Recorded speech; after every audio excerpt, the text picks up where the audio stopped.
Hello everyone, welcome to my channel math expert by Santosh ma'am. आज मैं आपको अपनी वीडियो में कराऊंगी 12th की मैट्रिक्स। लास्ट वीडियो में मैं मैट्रिक्स के बारे में आपको बता चुकी हूँ।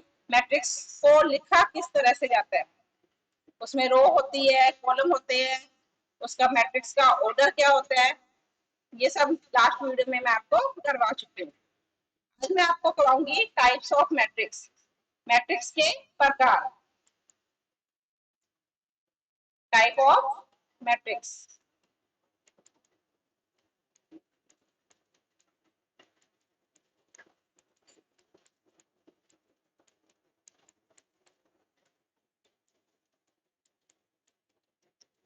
टाइप्स ऑफ मैट्रिक्स, मैट्रिक्स कितने प्रकार की होती है। फर्स्ट टाइप इसमें होती है रो मैट्रिक्स,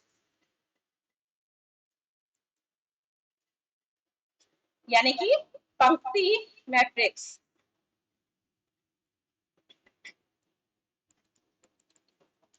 अब रो मैट्रिक्स, रो क्या था आपको याद है कि अगर किसी मैट्रिक्स को मैं इस तरह से लिखी हूँ 1 2 3 4 5 6, मैंने ये मैट्रिक्स लिखी, तो रो क्या थी मेरे पास, ये फर्स्ट रो है 1 2, ये सेकंड रो है, ये थर्ड रो है, यानी इस मैट्रिक्स में कितनी रो है, 3 रो। कॉलम कितने हैं 1 3 5, फर्स्ट कॉलम 2 4 6, सेकंड कॉलम, यानी कॉलम कितने हुए 2। तो मैट्रिक्स का ऑर्डर क्या है 3 इंटू टू, ये मैंने लिखा है 3 मल्टीप्लाई 2। ये क्या कहलाता है मैट्रिक्स का ऑर्डर, जो कि मैं अपनी लास्ट वीडियो में बता चुकी हूँ। अब टॉपिक है हमारे पास रो मैट्रिक्स। रो मैट्रिक्स की डेफिनेशन क्या होगी, ऐसी मैट्रिक्स जिसमें सिर्फ एक ही रो हो, ऐसी मैट्रिक्स को रो मैट्रिक्स कहते हैं। ऐसी मैट्रिक्स जिसमें एक ही रो, एक ही पंक्ति हो, उसे रो मैट्रिक्स यानी कि पंक्ति मैट्रिक्स कहते हैं। रो मैट्रिक्स का अगर मैं आपको एग्जांपल बताऊं, मैंने क्या लिखा, जिसमें एक ही रो हो, तो मैंने लिख दिया 1 2 3 4। अब ये एक मैट्रिक्स है, इस मैट्रिक्स का ऑर्डर अगर हमें लिखना है तो क्या लिखेंगे, इसमें एक ही रो है तो 1। कॉलम कितने लिखे मैंने, first column, second column, third column, fourth column, 4 column है, तो इस मैट्रिक्स का ऑर्डर क्या होगा 1 मल्टीप्लाई 4।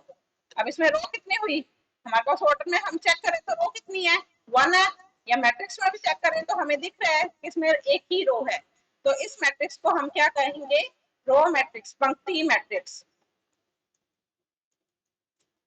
सेकंड मैट्रिक्स है कॉलम मैट्रिक्स, यानी कि स्तंभ मैट्रिक्स।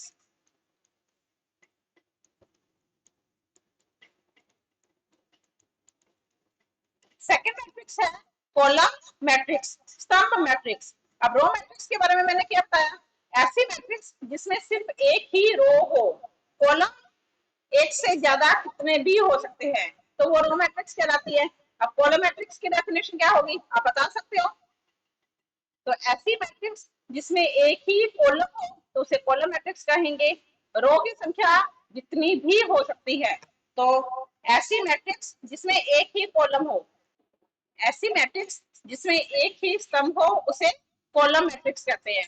फॉर एग्जाम्पल जैसे मैंने यहाँ लिखा है 1 2 3 4, तो इसमें इस मैट्रिक्स का अगर हम ऑर्डर देखें तो ऑर्डर क्या होगा इसका, first row, second row, third row, fourth row, इसमें कितनी रो है 4, और कॉलम कितने हैं 1।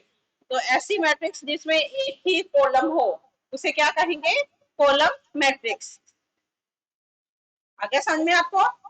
थर्ड टाइप की मैट्रिक्स है, थर्ड टाइप की मैट्रिक्स है स्क्वायर मैट्रिक्स।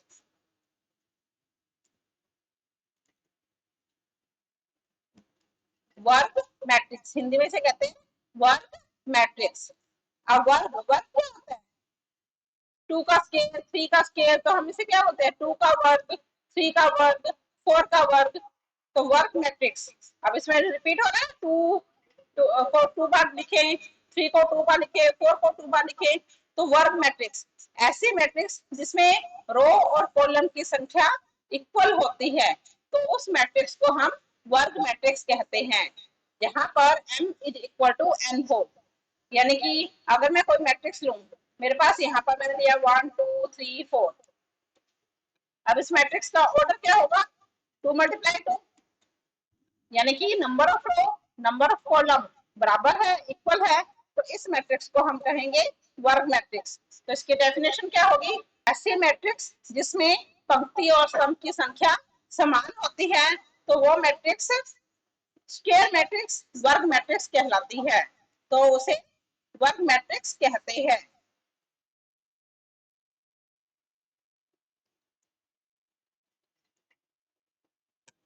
आगे समझ में आपको? नेक्स्ट चौथी मैट्रिक्स है विकियन मैट्रिक्स। अब विकियन मैट्रिक्स क्या होती है? विकियन क्या होता है ये सब आपको पता है? Diagonal matrix. क्या होता है डायगोनल? विकियन हम स्क्वायर बनाए, रेक्टेंगल बनाए, कोई भी डायग्राम बनाए, तो उसमें विकियन क्या होता है हमारे पास? ये विकियन होता है। तो विकियन मैट्रिक्स जिसमें सिर्फ विकियन के एलिमेंट होते हैं, बाकी सारे एलिमेंट क्या हो जाएंगे? जीरो। किस तरह से? ये देखो, यहाँ पर मैंने लिख दिया 2 -4 7, यहाँ मैंने लिख दिया 0 0 0 0। अब देखो, अगर मैं इससे स्क्वायर रेक्टेंगल कुछ भी बनाऊं, तो मेरे पास विकिरण की कहीं कहीं ना कहीं कोई वैल्यू आ रही है विकिरण की, लेकिन इसके अलावा सारे एलिमेंट जीरो आ रहे हैं। विकिरण यही बनता है ना, इस टाइप से बनता है, या विकिरण को हम इस तरह से भी बना सकते हैं। तो विकिरण मैट्रिक्स मेरी ये भी हो जाएगी।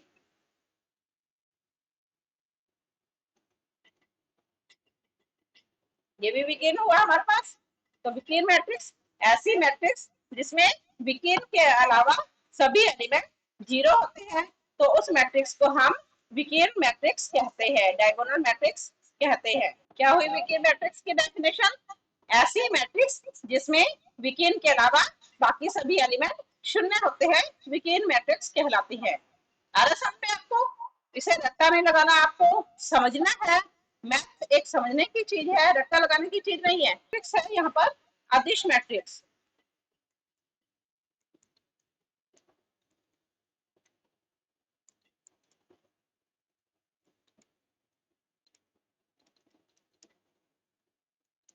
फिफ्थ मैट्रिक्स है यहाँ पर अदिश मैट्रिक्स, स्केलर मैट्रिक्स।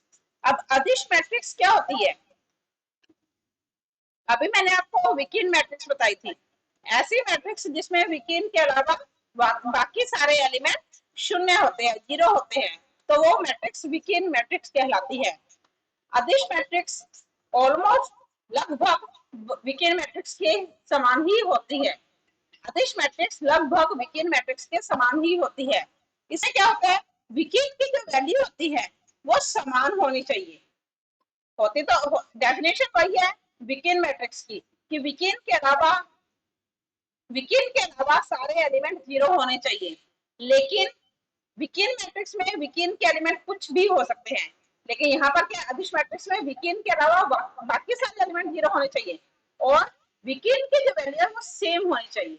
सेम में, प्लस में, माइनस में, अल्फाबेटिकली कोई भी वैल्यू ले सकते हो, लेकिन विकिरण की वैल्यू हमें क्या लेनी है? सेम लेनी है। जैसे मान लिया -a -a zero zero zero zero and zero zero. अब मेरे पास विकिरण की वैल्यू सेम है, बाकी सारे एलिमेंट जीरो है, तो ये मैट्रिक्स क्या कहलाएगी? अदिश मैट्रिक्स कहलाएगी। आगे समझ में? तो इसकी डेफिनेशन क्या हुई? ऐसी मैट्रिक्स जिसमें विकिरण के अलावा सभी एलिमेंट शून्य होते हैं, लेकिन यहाँ पर एक कंडीशन, अगर मैं डेफिनेशन को सिर्फ इतना लिखूं तो ये विकिरण मैट्रिक्स कहलाएगी। तो इसकी कंडीशन हम क्या लिखेंगे? लेकिन विकिरण के सभी अवयव समान होने चाहिए, तो ऐसी मैट्रिक्स को क्या कहेंगे? अदिश मैट्रिक्स। सिक्स मैट्रिक्स है यूनिट मैट्रिक्स।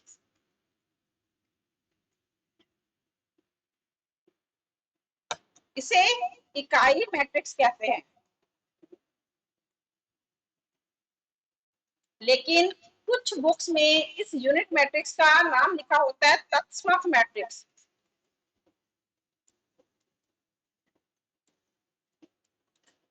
यानी कि आइडेंटिटी मैट्रिक्स।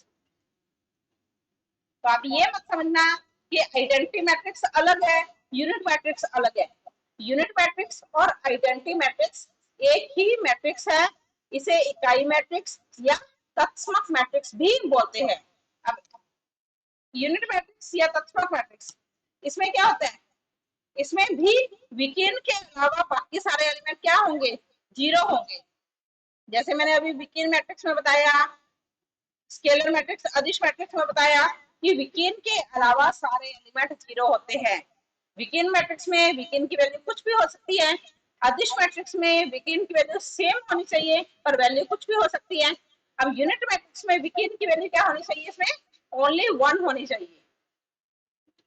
तो इसकी परिभाषा क्या हुई, ऐसी मैट्रिक्स जिसमें विकिरण के अलावा सभी अवयव शून्य होते हैं, लेकिन अब इसकी कंडीशन क्या है, विकिरण का प्रत्येक अवयव एक होना चाहिए।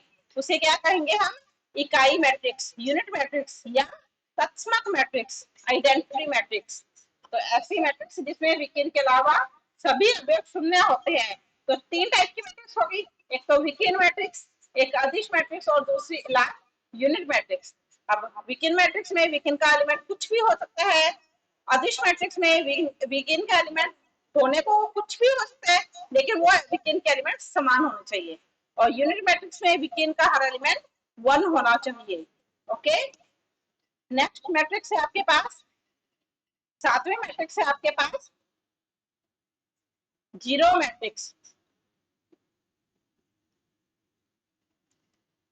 शून्य मैट्रिक्स।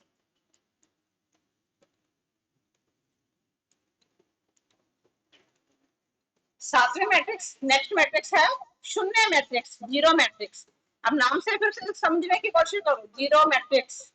अब जीरो मैट्रिक्स का मीनिंग ऐसी मैट्रिक्स जिसका प्रत्येक एलिमेंट शून्य हो, इसे कि हम क्या कहेंगे, शून्य मैट्रिक्स, जीरो मैट्रिक्स।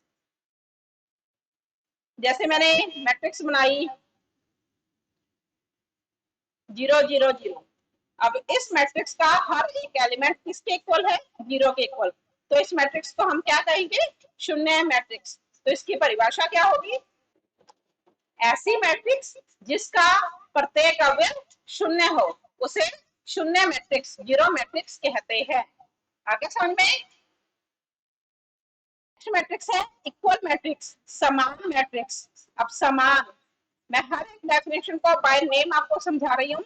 समान मैट्रिक्स, अब समान का क्या होता है, अगर दो चीजें बिल्कुल एक जैसी है तो हम उसे क्या कहते हैं कि वो समान है। तो मैट्रिक्स में भी यही होता है कि अगर दो मैट्रिक्स है उसका हर एक एलिमेंट सिमिलर है, पहली मैट्रिक्स का फर्स्ट एलिमेंट दूसरी मैट्रिक्स का फर्स्ट एलिमेंट, पहली मैट्रिक्स का सेकंड एलिमेंट दूसरी मैट्रिक्स का सेकंड एलिमेंट, अगर दो मैट्रिक्स है उन मैट्रिक्स में हर एक एलिमेंट सिमिलर फॉर्म में है तो वो मैट्रिक्स क्या कहलाएगी, इक्वल मैट्रिक्स। जैसे मान लो मैंने दो मैट्रिक्स ली 1 2 3 4, फिर से मैंने लिख दिया कि एक और हमारे पास मैट्रिक्स है, ये ए है, और मैंने एक और मैट्रिक्स ले ली बी 1 2 3 4। अब देखो दो मैट्रिक्स है, फर्स्ट मैट्रिक्स का पहला एलिमेंट क्या है, 1 है, सेकंड मैट्रिक्स का पहला एलिमेंट क्या है, 1, फर्स्ट मैट्रिक्स का second element 2, again second matrix का सेकंड एलिमेंट 2, चार एलिमेंट है, चारों के चारों एलिमेंट। अब सेम में हम ये भी लिख सकते हैं 1 2 3 4। तो इसका मीनिंग सेम नहीं होगा, सेम का मीनिंग यहाँ पर क्या है, समान का मतलब क्या है यहाँ पर, कि अगर मेरे पास फर्स्ट एलिमेंट 1 है तो यहाँ पर भी फर्स्ट एलिमेंट 1, यहाँ पर सेकंड नंबर पहला एलिमेंट 2 है तो सेकंड नंबर पर 2 होना चाहिए। ये सेकंड नंबर नहीं माना जाएगा, ये सेकंड रो का फर्स्ट एलिमेंट है। यहाँ पर फर्स्ट रो का फर्स्ट एलिमेंट, फर्स्ट रो का सेकंड एलिमेंट, सेकंड रो का फर्स्ट एलिमेंट, सेकंड रो का सेकंड एलिमेंट। ये ए बी, अगर मैं सी लिख रही हूँ तो कंडीशन क्या होगी, ए और बी तो समान होंगी, A is equal to B होगा, but A is not equal to C होगा। ए का हर एक एलिमेंट बी के हर एलिमेंट के इक्वल है, सिमिलर है, लेकिन ए का हर एक एलिमेंट सी के एलिमेंट के समान नहीं है। तो A is equal to B होगा but A is not equal to C होगा। इक्वल मैट्रिक्स का कोई एक क्वेश्चन आपको करवाऊं, तो इक्वल मैट्रिक्स का क्वेश्चन मैंने यहाँ पर एक क्वेश्चन लिखा, इफ मैंने एक मैट्रिक्स बना दी इज इक्वल टू एक और मैट्रिक्स बना दी। उससे पहले मैंने अभी क्या बताया था, इक्वल मैट्रिक्स, दो मैट्रिक्स है उनका हर एक एलिमेंट समान होना चाहिए, और समान कब होगा, अगर उनका ऑर्डर भी सेम है। अगर ऑर्डर सेम नहीं है तो मैट्रिक्स कभी भी इक्वल मैट्रिक्स नहीं होंगी। यहाँ पर मैंने दो मैट्रिक्स लिखी हुई है, x+3, यहाँ पर मैंने दो मैट्रिक्स लिखी हुई है, x+3, z+4, 2y - 7, -6, a - 1, 0, b - 3, -21, 0 is equal to 0, 6, 3y - 2, -6, -3, 2c + 2, 2b + 4, -21, 0। ये दो मैट्रिक्स है, इक्वल है। तो इक्वल के लिए सबसे पहले हम चेक करेंगे दोनों का ऑर्डर सेम है ना। इक्वल हमें गिवन है तो ऑर्डर वैसे तो सेम होगा, फिर भी आप चेक करोगे कि अगर मैट्रिक्स इक्वल है तो ऑर्डर सेम होना चाहिए। फाइंड क्या करना है, a b c x y z की वैल्यू। अब देखो इक्वलिटी में मैंने अभी क्या बताया, फर्स्ट मैट्रिक्स का फर्स्ट एलिमेंट सेकंड मैट्रिक्स के फर्स्ट एलिमेंट के इक्वल होना चाहिए। यहाँ दो मैट्रिक्स है मेरे पास, तो फर्स्ट मैट्रिक्स का फर्स्ट एलिमेंट क्या आ रहा है, x+3। सेकंड मैट्रिक्स का फर्स्ट एलिमेंट क्या आ रहा है, 0। तो x+3 किसके इक्वल हुआ, 0 के इक्वल हुआ। x+3 0 के इक्वल होगा, तो यहाँ से x की वैल्यू क्या आ जाएगी मेरे पास, -3। ओके, अब देखो फर्स्ट रो का सेकंड एलिमेंट क्या है मेरे पास, z-4, तो क्या होगा z+4। अब सेकंड मैट्रिक्स में फर्स्ट रो का सेकंड एलिमेंट क्या है, सेकंड मैट्रिक्स ही है। मैंने फर्स्ट मैट्रिक्स की फर्स्ट रो का सेकंड एलिमेंट लिया, तो सेकंड मैट्रिक्स की फर्स्ट रो का सेकंड एलिमेंट 6 है, तो z+4 इज इक्वल टू क्या होगा, 6 होगा। तो z is equal to 6 - 4, z क्या हो जाएगा, 2। थर्ड एलिमेंट अगर हम ले तो क्या है, 2y - 7 is equal to, third element यहाँ पर क्या है, 3y - 2, 3y - 2।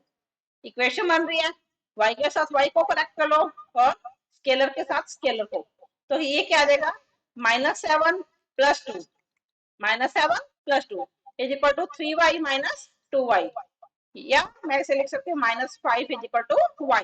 y की वैल्यू क्या होगी, -5। नेक्स्ट -6, यहाँ देखो यहाँ पर भी -6 लिखा हुआ है, सिमिलर है। नेक्स्ट पे आ जाओ, a - 1, और यहाँ पर क्या लिखा है, -3, तो a - 1 किसके इक्वल हुआ, -3 के, तो a is equal to 1 - 3, a is equal to -2, a की वैल्यू आ गई।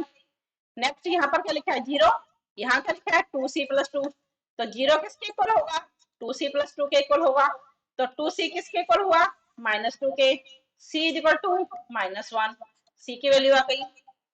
आगे क्या लिखा हुआ है देखो, b - 3, 2b + 4 इक्वलिटी है, तो मैं क्या लिख लूंगी, b - 3 is equal to 2b + 4, b की वैल्यू निकाल दिया तो -3 - 4, 2b - b, तो क्या आ जाएगा, -7 is equal to b। b की वैल्यू क्या कैलकुलेट करना था हमें, a b c x y z, देखो मेरे पास सारी वैल्यू आ गई, a की वैल्यू -2, b की वैल्यू -7, c -1, x -3, y -5 और z 2, है ना कंप्लीट वैल्यू। आई थिंक आप सबको समझ में आ गया होगा। इसके बाद भी अगर आपको कोई डाउट हो तो आप वीडियो को रिवाइंड कर सकते हो, मुझे कमेंट कर सकते हो, और अगर आपको वीडियो अच्छी लगी तो आप इसे लाइक करें, शेयर करें, सब्सक्राइब करें और बेल आइकन पर क्लिक करें। धन्यवाद, मिलते हैं नेक्स्ट वीडियो में।